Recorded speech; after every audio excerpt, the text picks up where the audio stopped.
अगर हमारे कोई फ्रेंड H1B पे हैं, यानी कि उनका प्रोसेस हो चुका है, तो वो बहुत सेफ जोन में है। Guys let me tell you, Trump जो है हम इंडियंस को वापस इंडिया भेजना चाह रहा है। हेलो दोस्तों, क्या आप तैयार हो एक ऐसी अपडेट के लिए जो आपकी H1B की प्लानिंग पूरी तरह बदल सकता है? यस, आज हम बात करने जा रहे हैं ट्रम्प के लेटेस्ट अपडेट की, लेटेस्ट न्यूज़ की, जिसमें H1B के लिए $100K तक की फीस लगने वाली है। जी हाँ, $100K यानी कि 1 करोड़।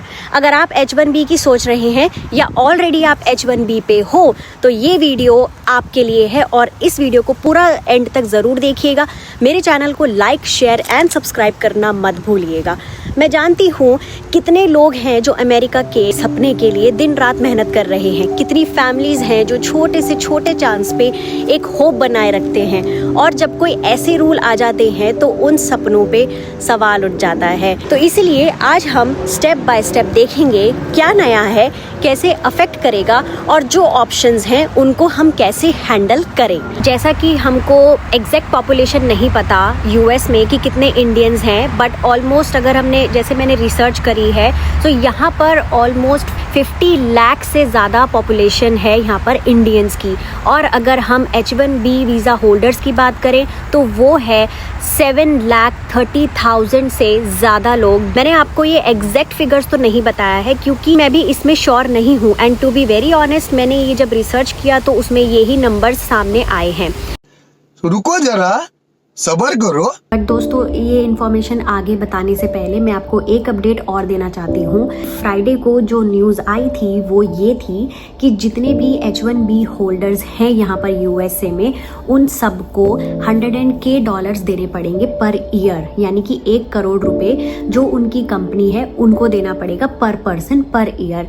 लेकिन अभी जो एक और अपडेट आई है वो आज सुबह, वो ये है, जिनका H1B प्रोसेस में है और जिनका H1B लग चुका है तो उनको ये फीस पे करने की कोई ज़रूरत नहीं है।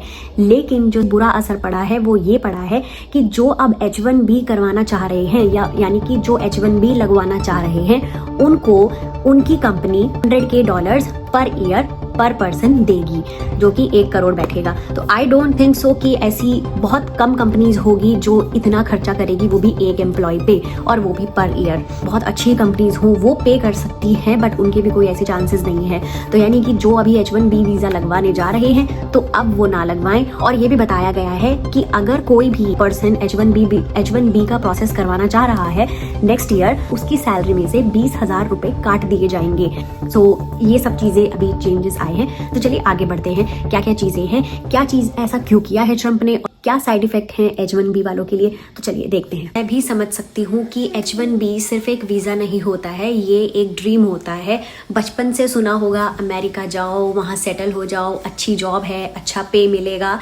लेकिन जब रूल्स एकदम से चेंज हो जाएं और लगने लगे कि ये सपना रुक जाएगा, तो ऑब्वियसली डर लगने लगता है, अनसर्टेनिटीज होने लग जाती है। इसलिए आज मैं आपको सिंपल लैंग्वेज में ये समझाऊंगी ट्रम्प का ये नया रूल एग्जैक्टली क्या है, किसको अफेक्ट करेगा, और आपको अब क्या स्टेप्स लेने चाहिए जिससे कि आप अपना प्लान B तैयार कर सको।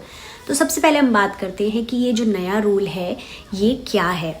ये नया रूल एक्चुअली 19 सितंबर यानी कि इसी महीने को ट्रम्प ने एक प्रोक्लेमेशन साइन किया, restriction on entry of certain non immigrant workers. इसके अंडर अगर कोई कंपनी बाहर से या किसी को H1 वीज़ा पे लाना चाहती है तो उन्हें $100K एक्स्ट्रा फीस पे करनी होगी। ये रूल 21 सितंबर से अप्लाई हो जाएगा। इनिशियली 1 साल के लिए है, ये आगे एक्सटेंड भी हो सकता है, यानी कि ये संडे को शुरू हो जाएगा, संडे से इफेक्टिव हो जाएगा। ये रूल सिर्फ उन लोगों के लिए है जो अमेरिका के बाहर हैं और अभी अपनी H1B पिटीशन फाइल करने जा रहे हैं।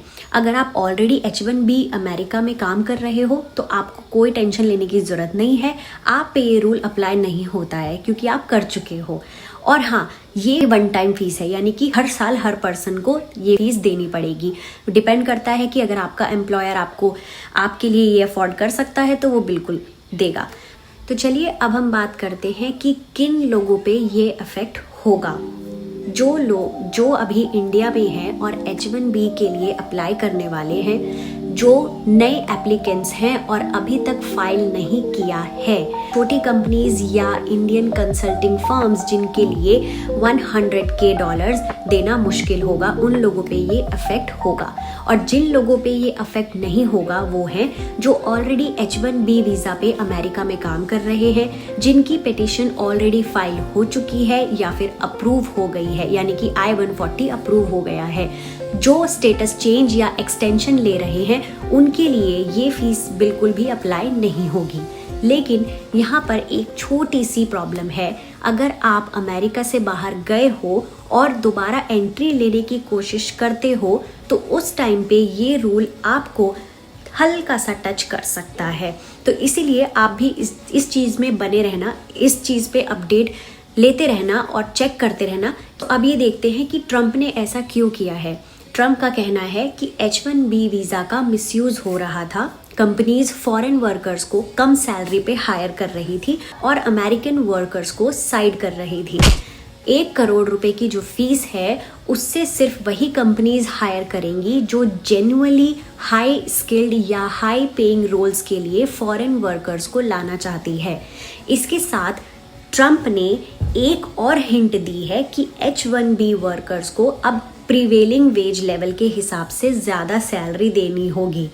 बेसिकली उनकी अमेरिका फर्स्ट पॉलिसी का ये पार्ट है कि सबसे पहले जॉब्स अमेरिकन्स के लिए हो। लेकिन जो क्रिटिक्स हैं वो बोल रहे हैं कि इससे US टेक सेक्टर को बहुत बड़ा नुकसान होगा, क्योंकि उनकी डिपेंडेंसी फॉरेन टैलेंट पर बहुत ज़्यादा है।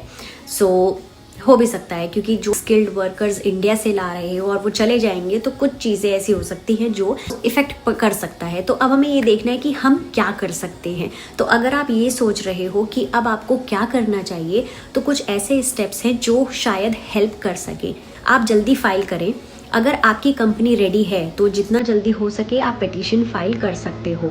एम्प्लॉयर से आप बात करें, कंपनी से ओपनली आप डिस्कस करें कि क्या वो ये कॉस्ट बेयर कर सकती है, क्योंकि बहुत महंगी है तो पर person per year I don't think so.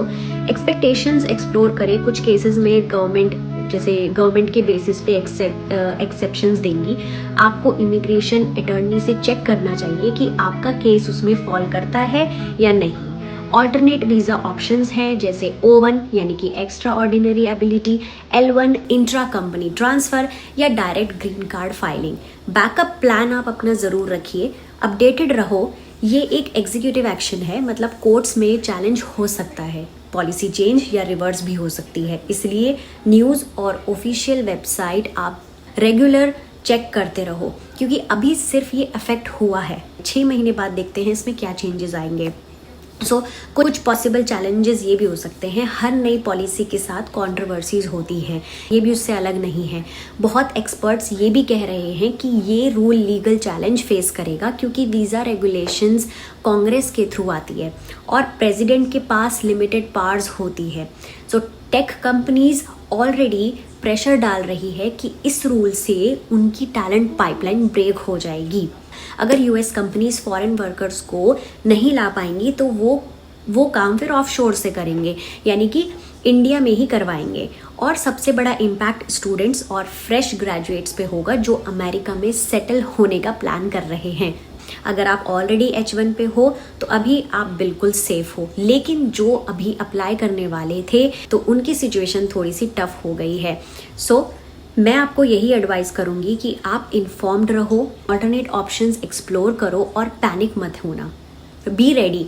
Politics आती हैं जाती हैं, अवेयर होना है आपको, क्योंकि वही चीज़ आपका फ्यूचर सिक्योर कर सकती है। अगर आपको ये वीडियो बिल्कुल हेल्पफुल लगी हो तो लाइक, शेयर एंड सब्सक्राइब ज़रूर करिए और अपने दोस्तों के साथ भी शेयर करिए और कमेंट करके बताइए कि आपका क्या ओपिनियन है इस नए H1B वीज़ा रूल पर। जो भी इसमें नए चैलेंजेस आएंगे, जो भी नए अपडेट आएंगे, वो भी मैं आपको बताती रहूँगी। क्योंकि गाइस देखो, मैं भी L2 पे आई हूँ, मेरे हस्बैंड L1 पे हैं, ठीक है, यानी कि मैं डिपेंडेंट वीज़ा पे हूँ और मेरे जो हस्बैंड हैं वो इंटर कंपनी से ट्रांसफ़र लेकर यहाँ पर आए हैं। हमारा जो ये वैलिड पीरियड होता है ये होता है 5 ईयर्स तक का, यानी कि 3 साल के बाद एक्सटेंशन होता है, उसके बाद आपको 2 साल और रहना पड़ता है, तो टोटल 5 इयर्स। उसके बाद इंडिया हमको आना ही होगा क्योंकि हम लोग H1B फाइल नहीं कर सकते हैं एज पर दी न्यू अपडेट।